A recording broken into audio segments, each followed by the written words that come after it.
आणि आता एक महत्त्वाची बातमी समोर येते अवकाळी संदर्भातली। ही दृश्य तुम्ही पाहत आहात अहिल्यानगरची। या जिल्ह्यात निसर्गाचा कहर पाहायला मिळतोय। पारनेर तालुक्यातील ढवळपुरी परिसरात झालेल्या गारपिटीमुळे शेतीचं अतोनात नुकसान झालंय। काढणीला आलेला गहू, कांदा आणि कलिंगडचं पीक गारांच्या माऱ्यामुळे मातीमोल झालंय। वर्षभराची मेहनत डोळ्यांदेखत वाया गेली आहे आणि त्यामुळेच शेतकऱ्यांना अश्रू अनावर झालेत। एवढा भयंकर पाऊस झालाय कांद्याला पात सुद्धा नाही राहिली। आता कांद्याची साईज होण्याची सुरुवात होती आणि वरलं त्याचं सगळं नष्ट होऊन गेलंय। खाली काहीच नाही राहिलं त्याच्यात, पूर्ण नष्ट झालं त्याच्यात।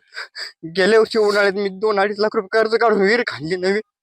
पाणी भरपूर लागलं, मला आता ते कर्ज याच्यातून पेटेल पण काहीच नाही राहिलं साहेब। काय मागणी असेल तुमची शासनाकडे एवढीच मागणी आहे, जेवढी मदत करता येईल तेवढी करावी शेतकऱ्याला। शेतकऱ्याच कुटुंब उद्ध्वस्त आहे, आज रस्त्यावर आलेला आहे शेतकरी।